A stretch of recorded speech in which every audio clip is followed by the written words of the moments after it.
Welcome to Duck Season Somewhere podcast. This episode is brought to you by the following sponsors. For 365 days a year, it's duck season somewhere at Ramsey Russell's GetDucks.com.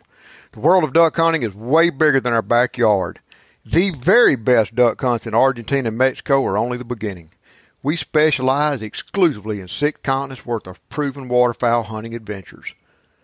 Whether you're looking for a unicorn species or a fun trigger-pulling vacation of epic proportion, we've got the right hunt dialed in.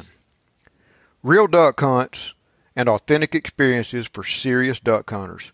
As a genuine American duck hunter myself, I know the difference. Founded in 2003, GetDucks.com is not just what we do, it's all we do. I've been there personally many times. Our reputation speaks for itself. Anita and I are personally available to assist before, during, and after your trip because you deserve nothing less. Looking for something closer to home? The next great hunt is closer than you think. Contact proven operators throughout the U.S. and Canada at our U.S. hunt list. Explore worldwide duck hunting at GetDucks.com. All package details, photos, videos, stories, and thousands of client testimonials right there at your fingertips. GetDucks.com. Ball Shot Shell's copper-plated bismuth tin alloy is the good old days again. Steel shots come a long way in the past 30 years, but will never, ever be like good old-fashioned lead. No way. Say goodbye to all the gimmicky, high recoil compensation science and marketing hype, and hello to superior performance. Know your pattern, take ethical shots, make clean kills. That is the boss way. The good old days are now. It really is duck season somewhere for 365 days per year. Duck season somewhere takes me year-round to worldwide destinations where I visit with the most interesting people. I'm your host, Ramsey Russell. Join me here to listen to those conversations. Whew. Welcome back to another podcast of Duck Season Somewhere. Got a question for anybody listening. What is Dallas Safari Club? What is it? Why should you care what it is if you're a duck hunter? You know, anybody that's listened to any of my previous podcasts before knows that going to convention at Dallas Safari Club and elsewhere is a big part of what I do. It's a big part of my year. If you've been listening to our Monday episodes, some of the interviews we recorded at Dallas Safari Club with different exhibitors and key people we know, just some fun conversations. Think of it kind of a faces of Dallas Safari Club. You may have asked yourself, what is Dallas Safari Club? Who is Dallas Safari Club? And why does it matter if I'm just a duck hunter in central Mississippi or northern California? Today's guest is Corey Mason. He's the executive director of Dallas Safari Club. I've had him come on to maybe shed some light on all this for us. Corey, how are you this morning? I'm great, Ramsey. Thanks for having me, buddy. I appreciate it. No, you bet, man. I'm glad to have you on. You know, Dallas Safari Club truly is a very big part of my year and my business and my life. I have real quickly before I get into your part of it, but real quick, I'll just tell you a really good friend of mine from Mississippi, Mr. Greg Kitchens, the late Mr. Greg Kitchens. I met him in a very small show in Mississippi 15 years ago, and we came to know each other. He became a client, and I never forget the day he told me, Ramsey, you need to go to Dallas Safari Club. I said, well, what is it? He said, it's a great show. It's a big event. You need to be there. And that put me on the path to initially coming to Dallas Safari Club as an exhibitor, but becoming a member and then becoming a life member.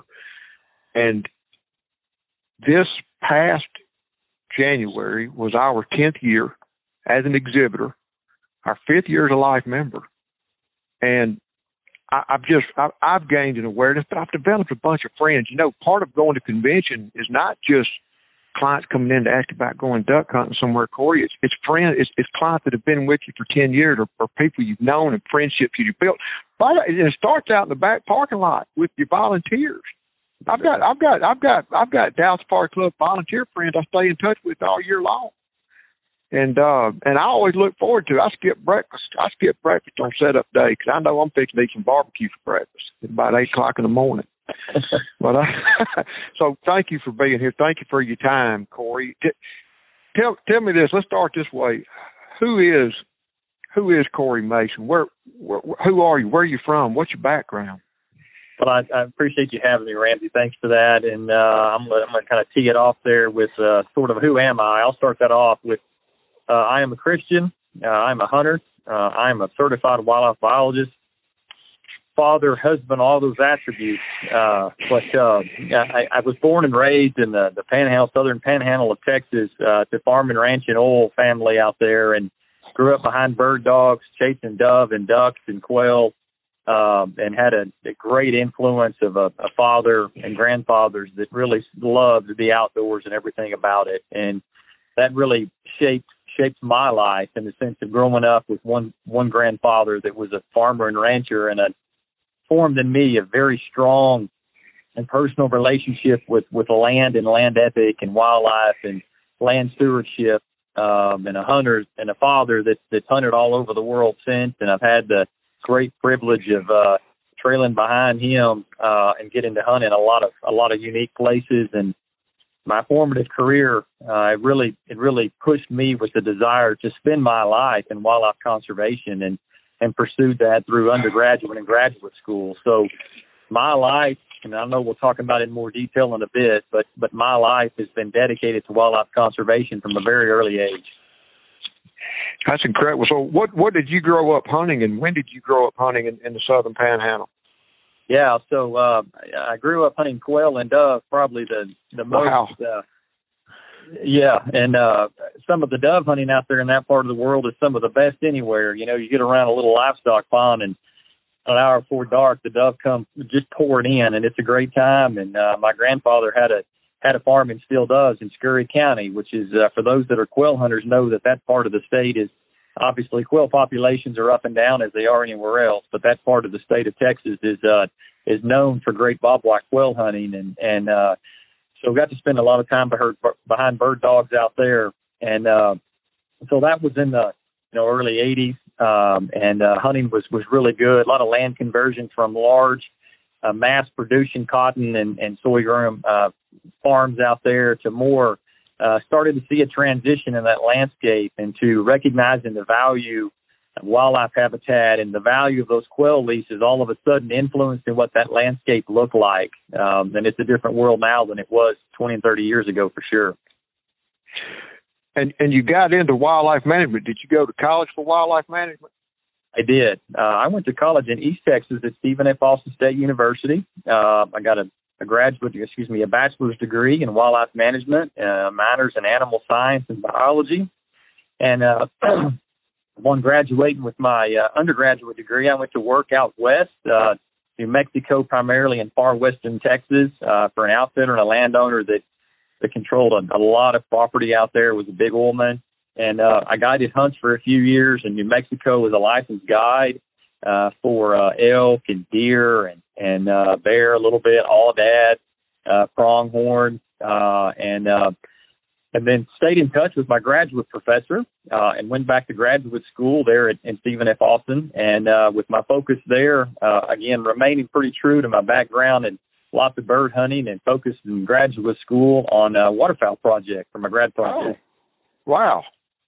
Did you have a lot of ducks growing up? Did y'all shoot ducks with some of those stock tanks that you hunted doves on too? Or those stock tanks that hold huge numbers of ducks in the winter months, and we hunted waterfowl some growing up, but waterfowl hunting became an addiction of mine more through college. Now through my adult life, early in my life, it was mainly dove and quail that I hunted out there.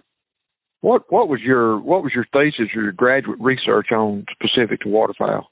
Yeah, it was on recognizing from sort of an observational standpoint from Parks and Wildlife midwinter waterfowl surveys that there appeared to be sort of a changing shift in waterfowl and wetland use specifically. And more specifically on that was waterfowl's use, increasing use of artificially created wetlands like livestock ponds and large treatment wetlands like that. And so my specific project was on waterfowl use of livestock ponds, and which we discovered and learned a whole lot about the use of those. There was a lot of speculation that those birds were using those strictly as loafing areas, which was completely incorrect. We learned in subsequent studies, it was part of multiple projects, that food availability in the livestock ponds were tremendous, and that they were satisfying many of their wintering needs for body development as well. And those birds were in great body condition, and it actually subsequently led to changes in strategy for surveying waterfowl in Texas. So it's pretty fundamental research. That's surprising to me, because when I think of just the average livestock pond, I'd have said they were drinking or loafing, or I would not have thought they were getting that much benefit out of it myself. Yeah, what's interesting too is whenever you insert cattle in a system as well, all of a sudden those livestock ponds now are full of invertebrates, and so those invertebrates obviously provide an important source of food for those birds as well. So yeah, maybe they're not loaded with traditional wetland foods like people think about for waterfowl, grains and corn and those kind of things, right? But they are high in invertebrates. Was there? Wow, you've opened up a door to me, so I've got to ask a question. Was it primarily mallards? Was it a wide spectrum of dabblers and divers? I mean, were there any specific species that were keying into these ponds for that, or? Yeah, there were, and I focused primarily on dabbling ducks, specifically mallards, widgeon, gadwall, and teal. But there were traditional use that you see as well, scaup, ringnecks, etc. But I focused specifically on, like I mentioned, mallards, gadwall, widgeon to some extent, but a lot of use by teal as well. Wow, that's so then what? That's some great research. I find that interesting. And what next? Where'd you go from grad school doing that kind of waterfowl research? Yeah, so it dovetailed into a career really well. So I was actually working off the Sulphur River up sort of northeast Texas on this project, covering large landscape. And some of these livestock ponds were, half acre, and some of them were, 3, 4, 5 acres as well. So they were pretty diverse systems with large watersheds and lots of influences, and dairies in those systems as well, of course, which influenced grain and inverts as well. But that project ultimately it was a Texas Parks and Wildlife funded project, so that led to a pretty natural immigration into Texas Parks and Wildlife. So Parks and Wildlife hired me right at the end of that project, and I went to work actually on the management area that I was working out of the office from for my graduate project. So it worked very well for me, and I was one biologist on 10,000 acre wildlife management area that was nearly solely focused on waterfowl. Wow.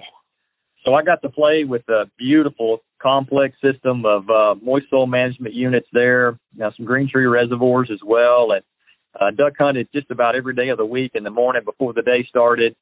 Single guy living up there on the prairie hunting ducks. It was a pretty good way to live for a while. Break. What? I also went to Mississippi State. I went to Mississippi State University. Also got a degree in wildlife management, which Mississippi State was forestry with a wildlife option. And back in those days, it's been a while ago. I'm 53 years old. This was over 20 years ago. Most of my classmates grew up like you and I did, hunting and fishing. And we were what was then thought of as a hook and bullet biologist. I guess you could pretty much say you followed the same trend. You were that guy that grew up hunting and fishing, had an appreciation for wildlife, and wanted to work in that field. Is that pretty much how they ended up? Would you say it's pretty fair? Your trajectory also? Yeah, I'd say that's spot on. I was that guy that grew up hunting, grew up farming and ranching, so I knew how to, drive a tractor. I knew what it meant to put fire on the landscape or to doze a line or whatever it was, and understood the influence and the importance of the people that manage those properties and the influence of the wildlife that use them. So, yeah, that hook and bullet was my upbringing as well. That's fantastic. And so now as a young man out of grad school, you're managing wetlands and hands-on, plus you're getting to go out and duck hunt most mornings during duck season. That's the dream job.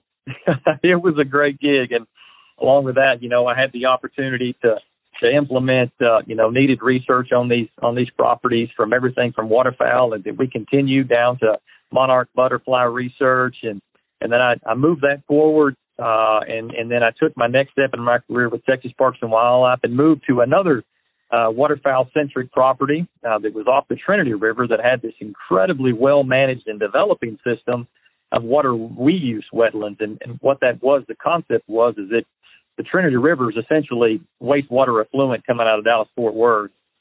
And this concept actually lifted water from the river, ran it through a large series of several thousand acres of well-managed wetlands, and then at the end of that, using the wetlands as a filter to clean that water, relifted the water back to DFW so that it was essentially the concept no net loss of water. And so it was ecologically efficient, biologically sustainable, and importantly, it created thousands of acres of really high-quality waterfowl and essentially just wetland habitat.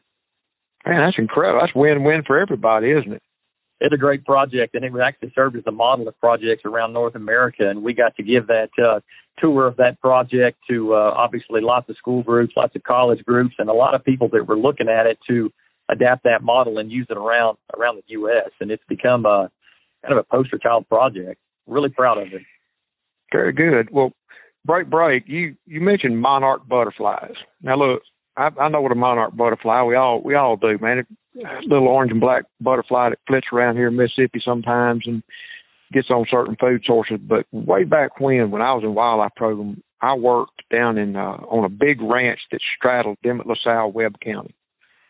1990 was the year, and sometime during that fall, maybe it was October or early November, it was the weather was pleasant. It went from hotter than Hades to pleasant outside. But a phenomena happened that this monarch butterfly migration came through the property. Yeah. And it was like every single monarch butterfly on the world was on that ranch at one time. Like, I can remember driving a pickup truck. It was just, the soil was damp. I wouldn't say wet. It was just damp where a little moisture had accreted. It was damp in this little low-lying area in the shade. And I can remember driving my truck up through there and stopping and could not see the hood ornament for all the monarch butterflies flying. Can you speak to something like that? Because a lot of people haven't seen that. I've only seen it one time, and it was in Texas and down against the Mexican border. Were y'all experiencing that kind of migration coming through back in those days?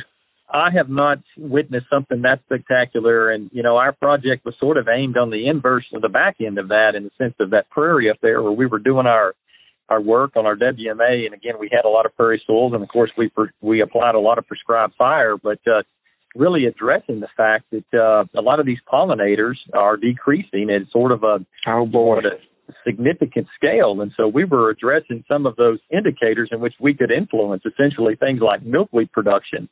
And then we were looking at some of those indicators that could also be to the detriment of monarchs, all those influences such as pesticide and fire ants and all those things speculatively thoughts, and trying to, at a large scale, essentially at a landscape level, trying to provide habitat, again, with monarchs sort of being the poster child, but many other pollinators as well, and recognizing the role ecologically that they play in the pollination of essentially nearly every floral species that's out there. That's right. And, we kind of alluded, we kind of got off into that subject before we started recording, talking about, the value of hunting and stuff like that, how it affects more than just game animals. How interconnected the whole, ecologically, how interconnected everything is. When we think of wildlife, we think of game animals, but it's not just game animals. It's other wildlife too, such as butterflies. Very important. Absolutely. Well, so how did you make the jump from this job here along the Trinity River to Dallas Safari Club, to executive director?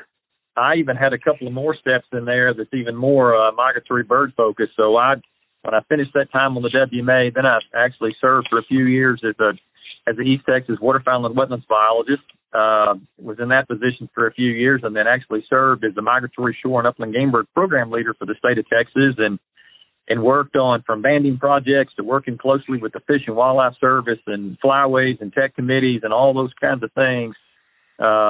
Then ultimately was the director for the eastern portion of the state, working with partners from all over, from Deltas to Ducks Unlimited and National Wild Turkey Federation. So I'd spent a lot of my career working on partnerships, lots of partnerships. And at that point in time, I'd worked for the state for about 16 to 17 years, and loved the relationships that were made there, and just a strong conservation focus. But at the same time was looking to maybe move outside of state government work. And that's what landed me with the opportunity at Dallas Safari Club. Mm-hmm. When did you start there, Corey? So I've been here with Dallas Safari Club now just shy of 3 years. August will be my 3-year anniversary with them. Congratulations. It's a wonderful organization. Well, how would you describe, I know how I describe Dallas Safari Club. How would you describe, what is Dallas Safari Club?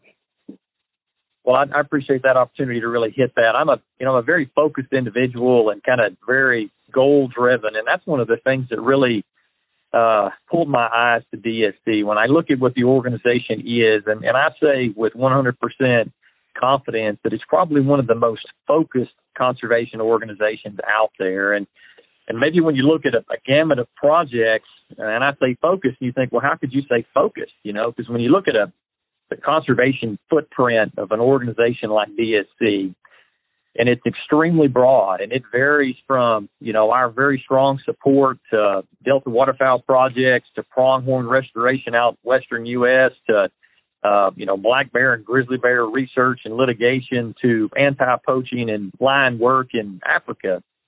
But the point of that focus is that we focus very specifically on needed conservation. And that's conservation projects and conservation delivery of habitat. That's needed conservation in the sense of needed science. It's education. That education obviously is a very broad term. That's not just singularly focused on youth, although there is a strong focus on that. It's also a strong focus on the education of the general public. We can talk about that a little bit more, but essentially the voting public more specifically.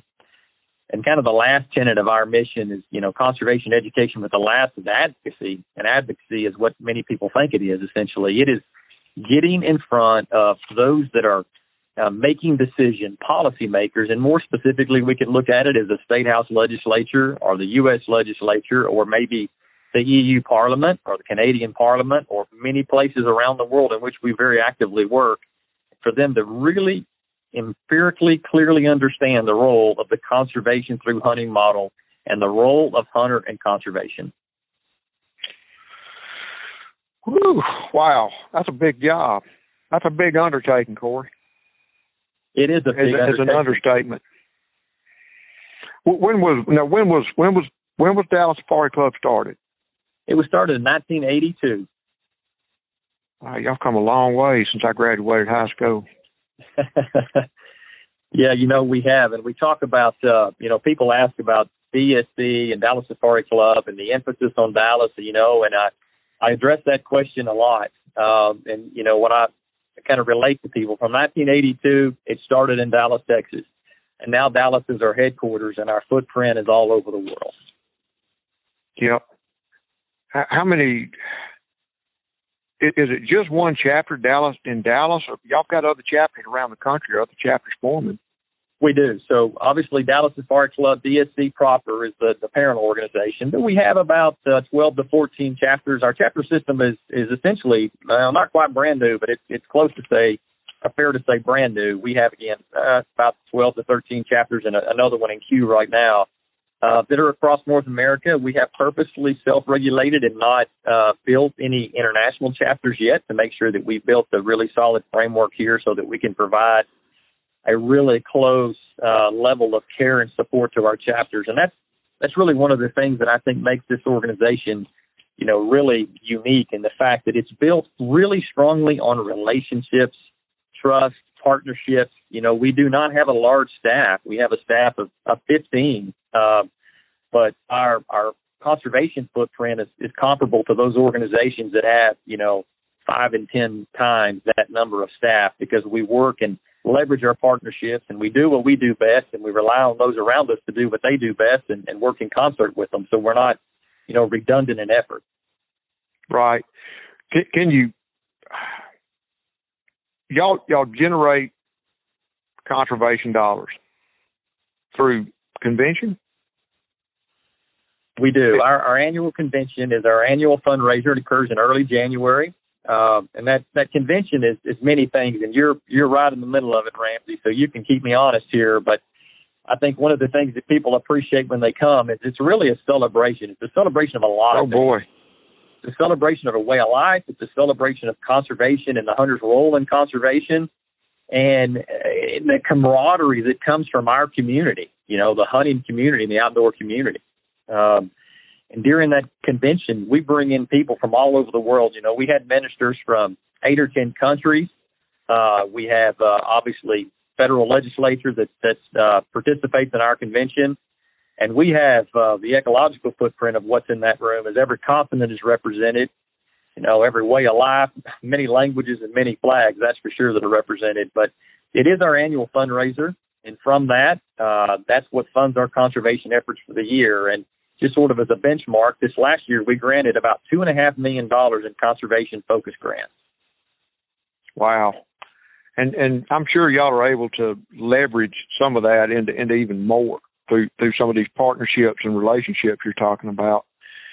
Speaking about the camaraderie, that really that event in Dallas in early January draws a lot of hunters from around the United States. I meet clients from Las Vegas, from California, from New York, a very, very broad audience I meet right there at that show. But it's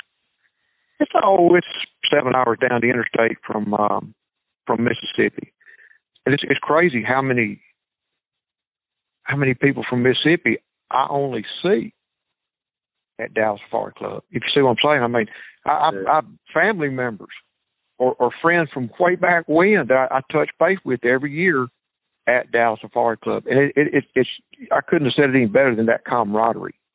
It's a great place. It's a very nice event. There may be bigger hunting shows, but I don't know of any nicer events. It's a very nice event. It's very quiet. It's very, anything in the world that you want is there. But I just, boy, that camaraderie hits home. Well, tell me, I'm trying to get my mind wrapped around to anybody listening on how we go from this great event that generates dollars through a lot of different ways, through auctions, through hunt sales, through booth fees, through entry fees, through membership drive, through everything else. Now where do we go around the world? What programs do we go into? What causes do we champion with those dollars? Where in conservation do we go from convention to the mission of Dallas Safari Club?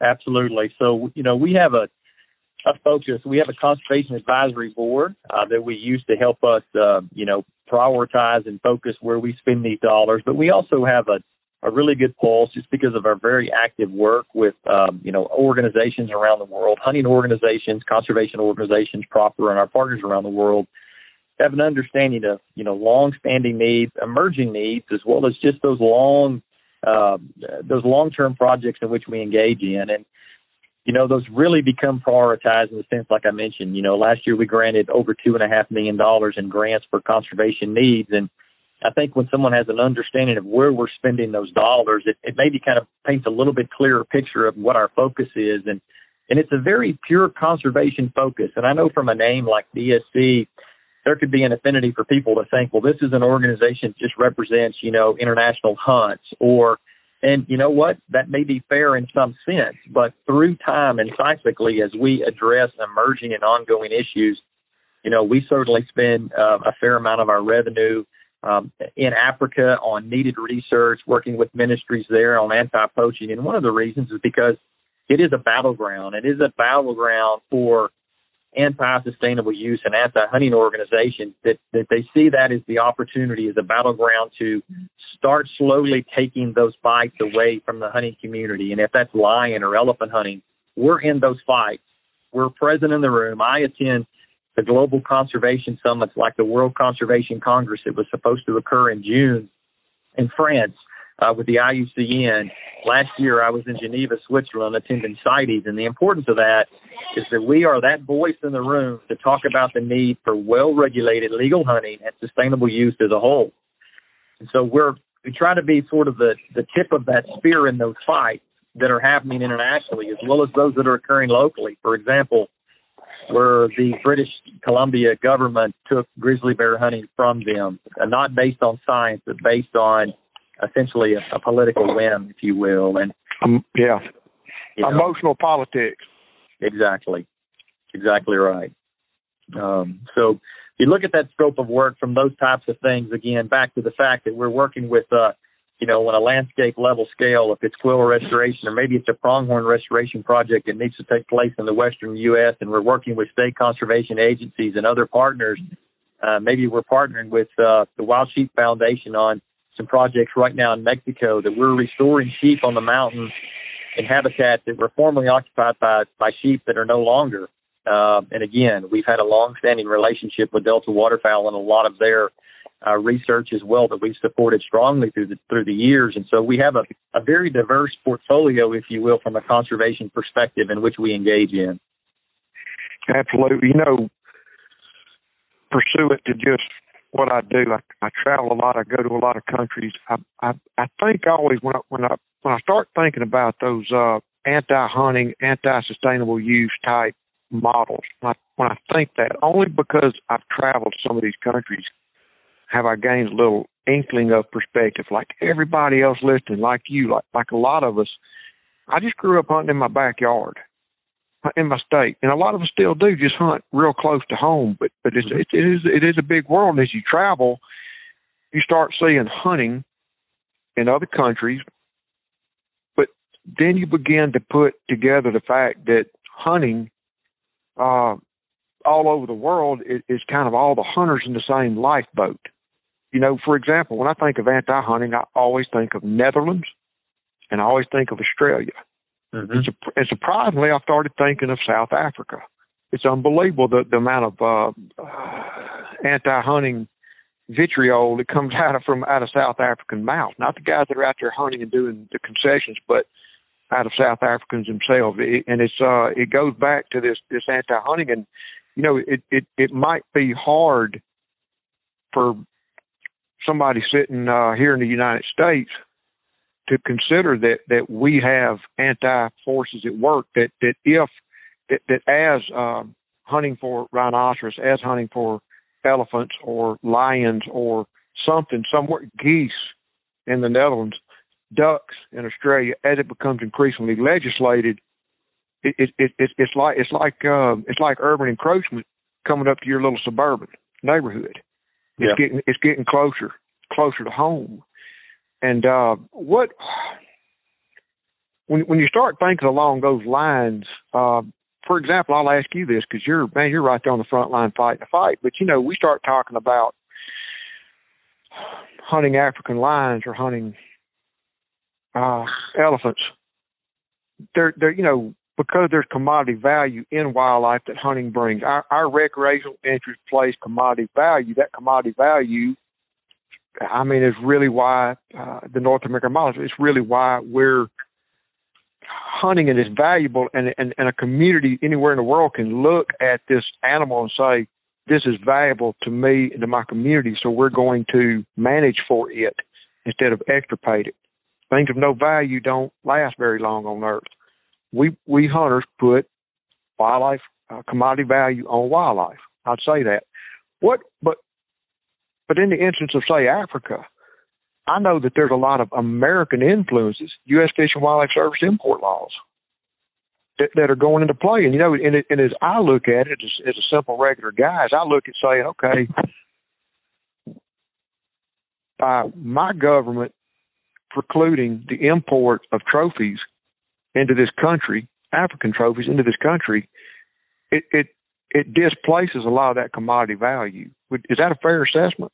It is, and it is it's even an imposition in the sovereign rights of independent countries, where you have a foreign government. In this case, if it's the U.S. government, either imposed by the Fish and Wildlife Service, Department of the Interior, or U.S. Congress, in which they try to legislatively impose their wills and ideals on the way in which an African government should be able to manage its species. The same is happening right now in the European Union across much of Europe, in which, they have essentially taken up an effort to ban the import of legally taken animals from around the world. But this is the issue. They did not engage stakeholders. They did not engage those that would be negatively impacted in their conservation efforts, nor did they really choose to hear from them when African countries stood up and said, this is the problem, or when countries from Asia that stood up and said, our mountain sheep populations will be negatively impacted. Why did you not ask those in which you are essentially impacting? And they didn't do so for one reason. It's arrogance. And I use the term Western arrogance a lot. And I do that pretty boldly because it's just the truth. And if that's U.S. government or if it's Europe in the sense of trying to impose their concepts of morality on someone in which they cannot understand, nor have they chosen to try to understand. And it's almost like some of that decision making may be more emotional based than science based. Oh, but it impacts that resource. I was in Africa last year, and we were on this particular farm there in Zululand, and beautiful, tens of thousands of acres, just a little private estate we were staying on. And the drive between the gate and the bungalows we were staying in, the camp house, was like driving through Wild Kingdom, like the real animal kingdom. I mean, it just had all these antelopes and zebras and warthogs that you could just about reach out the car window and pet. Well, this particular doctor also had 5 rhinos on his property. And I was surprised because, when you're in Africa and you're out in the bush and you hear a helicopter, people throw up their glasses and start looking at it because it could be a private landowner or a biologist out working, or it could be a poacher coming in to shoot an animal. And I was just surprised that the adult rhinos on this property still had their horns intact, because a lot of people have started sawing them off to remove the temptation for somebody to come out there and kill that animal for the horn. And but this particular landowner, they were his pets, and it was amazing to me, Corey, that we could step out of the truck and they would come up to us like cattle, and they would get just 5 or 10 yards from us and look at us like a cow. They were just pets. And the male rhino had a fresh scar on his forehead where a local poacher had shot him with a .30 caliber gun. Didn't even go through that thick skull. It just bounced off. It was too small a caliber. But it had dawned on me that with that amount of money sitting on his nose, his days are numbered. Yeah. His day, but as I started thinking about it, because it was disturbing to me, it bothered me. That the megafauna like the rhinos eventually might become extinct, not because of hunters and the valid commodity value we place on them that is converted into conservation, but because of black market poaching. And in my feeble mind, the prohibition of export of that as a trophy almost feeds into the eventual extinction, because we give value and we give life not to the conservation value of sport hunting, but to the black market value. And it's almost like the actions of European Union or U.S. Fish and Wildlife Service that prohibits the legal import of those game animals just plays right into the hands of the black market. Is that a fair assumption? It is a fair assumption, and we have recently actually addressed that in the sense that we work with the Fish and Wildlife Service in a great partnership. They're attending our convention. We're in constant relationship with them. But with anybody, there's points of divergence, and this is one of them in the sense that we actually recently entered into litigation against the U.S. Fish and Wildlife Service over this point, in which they were not, as per the statutes of law, they were not processing, or are not, I should say, it's a present term, not a past term, processing the import of legally taken animals in this particular case. from Africa. And so that's actually scheduled to be going this summer up through the litigation route because they're just not simply following their own federal process. And that's not a route that DSC normally takes. But this particular inaction just simply cannot be tolerated because we cannot at a whim decide which federal policy that we're going to follow or not at the detriment of conservation efforts around the world, at the host country of that animal, or the detriment of, the hunter that spends a large sum of money to take that hunt, and further, it even feeds the narratives of those anti-hunting organizations that are really the kind of the third leg of that thread. These species around the world, if it's loss of habitat or political influence, but it's also these anti-hunting organizations, that we talk about that are maybe working in Africa. But this is one of those messages that I take to a lot of places, is the fact that, why should the American hunter really care about what's happening, say, with an elephant or a lion or a markhor in Asia or a species somewhere else around the world? And the fact is that it's those organizations that are pursuing those routes are working very actively in the United States, and complacency by the hunting community is their best friend for the antis, and specifically organizations like, Humane Society or Center for Biological Diversity or Born Free. I mean, those organizations exist as anti-hunting organizations, and they're working in the U.S. actively. They're working to, they want to take grizzly bear hunting. They're working to take black bear hunting. They're working to take mountain lion hunting. They're working on wolves. And so for a hunter in the U.S. to be complacent and think that's somebody else's problem is a very scary scenario. I saw I'm aware of a piece of legislation. It's several years old now, Corey. It's back during it was a piece of Obama executive order. It was like the Anti-Wildlife Trafficking Act. Very noble. I mean, who wouldn't be against anti-trafficking of wildlife? Who would be? Yeah, sure, we're all opposed to that. Yeah. But it was very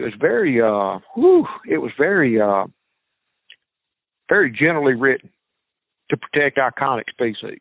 Well, now, I can think of any animal depicted in an animal cracker box, lions and rhinos and giraffes. I can see that as iconic. But, in my world, iconic is a mallard duck. Yep. And that's what I hear you saying, is if these agencies and these people and these laws can if they can do something like mountain lions and elephants, it can eventually find its way into my world, which is a mallard duck. Am I right? I mean, that's kind of where we're getting with this. That's where we're all in the boat together.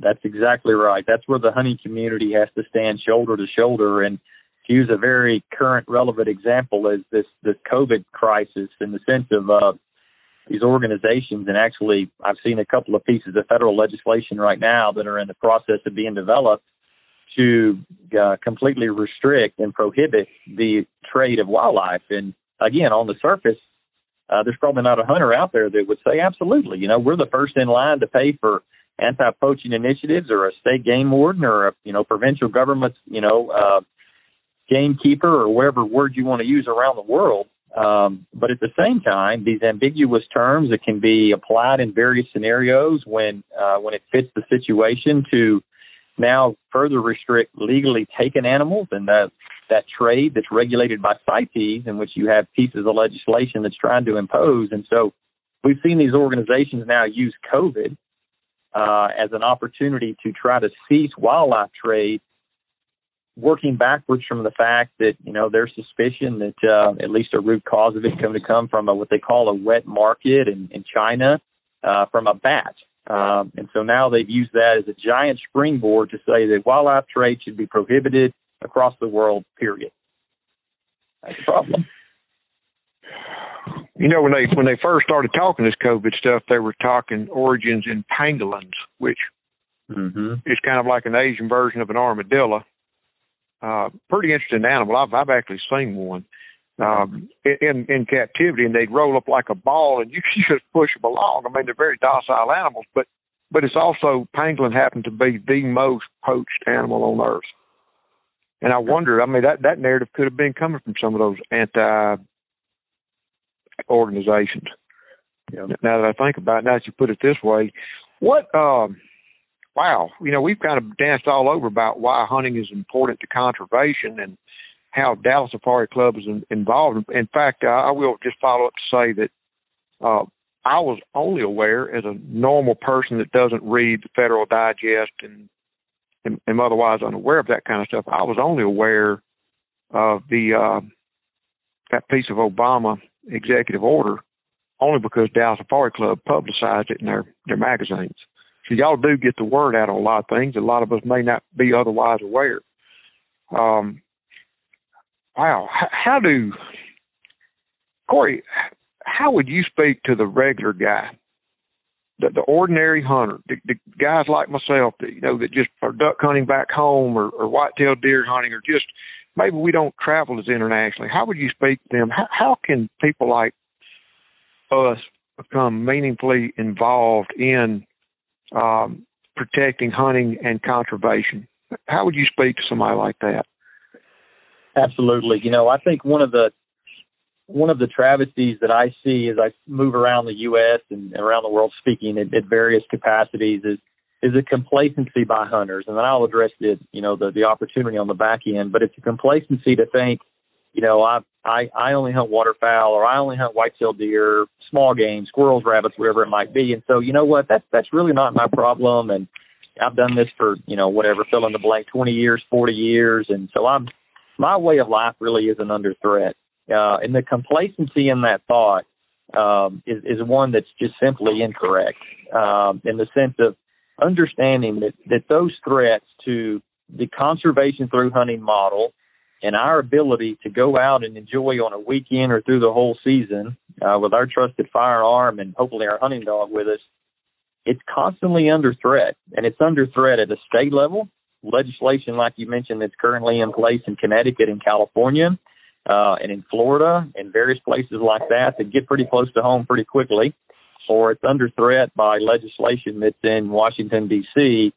for the North American hunter and trying to further regulate your ability to take, and even things as small as legislation that's involved with the ability for, breeders to have that lab or that Springer Spaniel or whatever you might have at your side, those threats from the humane societies of the world. And so just simply now to answer the question is the need for engagement. And that engagement can come from, a local hunting organization. Maybe it's a county-wide something. Maybe it's a state-level something. Maybe it's Ducks Unlimited. Maybe it's DSC. But the point is to engage, to know what's going on at your state legislature from an agricultural side, from a conservation perspective, from an animal rights side, all those different facets that can quickly touch the hunting community, to be engaged, to know what kind of legislation is going on out there. And I realize, the natural response to that might be, well, how am I going to know that? And the response to that is any organization that's worth their salt, if you will keep their membership engaged and knowledgeable of those threats as they're coming towards you. For example, like you mentioned, if there's a Wildlife Trade Act that's out there, an issue that's coming along, an organization like DSC will engage their members. Whenever we see those things coming up, we have an active lobby in many states, and clearly we have representatives and lobbyists there in Washington, D.C. as well. So we keep our membership base informed of those threats. Again, if it's mountain lion hunting out west, or maybe it's an emerging issue coming up in the East Coast, whatever it might be. And so then people are engaged, and the importance of that is the ability to know what's going on. You can pick up the phone and call your maybe it's a county judge or it's a state representative member and tell them, what, I don't support this, or I do support this, because that moves a needle more than any organization out there that's taking something up with them. When their constituent base knows what's going on and talks to their local elected official, it has a huge impact. It's as simple as a phone call. It is. Thank you. I know I'm aware that like myself and like practically everybody listening right now, we're all sheltered in place, or maybe not even that anymore. Maybe we're just life is normal life as we know it has been put on pause. So you're probably working from home. A lot of us are, but Corey, how do you see this COVID effect? How do you see COVID-19 and a lot of the hoopla going around how do you see it affecting hunting and conservation moving forward? How's it going to affect Dallas Safari Club? How's it going to affect hunting? How's it going to affect conservation? You know, one of the first big hits is to those that are closest to the resource. It's either to the landowner, to the community conservancy, to the provincial government, to the tribe that's leasing their land. And a hunter's not traveling right now, so it's that loss of revenue, and goes all the way back to the beginning of our conversation where you said that, you know, hunting creates an incentive for the landowner, whoever that landowner might be, in the broadest sense, to manage for that species or to continue to have white-tailed deer habitat or beautiful wetland habitat instead of turning it into something else. And so those lack and loss of dollars for conservation right now. Now, in a one-year term, you know, it may not roll the clock back a whole lot, but should that be sustained, or should those operators or landowners not be able to take this essentially a one-year loss, recognizing the next year, who knows what that's going to look like as an economic repercussion to this year? You know, we do know that some in the outfitting business have already gone out of business. You know, they just said, I can't sustain this for a year, and they've already sought alternate employment and sort of checked out. But those loss of dollars, and we can look pretty locally if we look at the Western U.S. or maybe let's say Canada as a case point here, that, you know, they lost their spring season for bear hunting, which was a huge economic hit to them because those outfitters have to lease those properties, many of them from governments or forest products industry or whatever it might be. They're out that money in the front. They lose those dollars and they're gone. And so now those state game and fish agencies are not selling hunting license. They're not selling fishing license as of yet.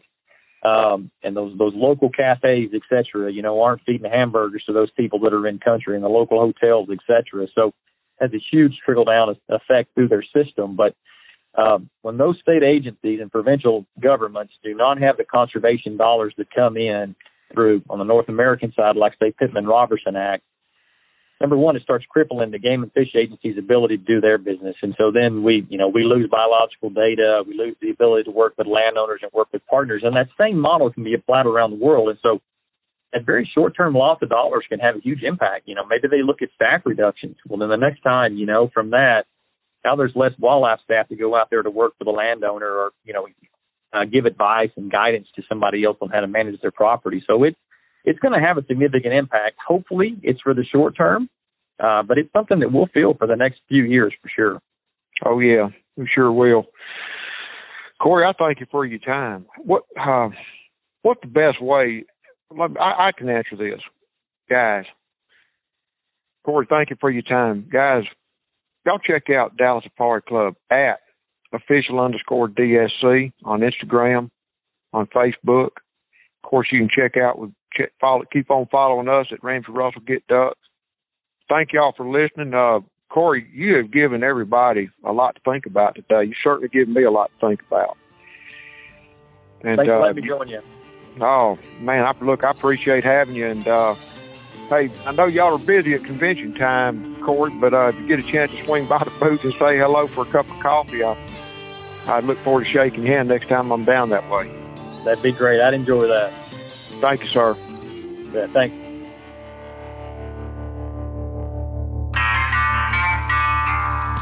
Duck Season Somewhere is produced by Ben Page. Original soundtrack by our friend Cody Huggins.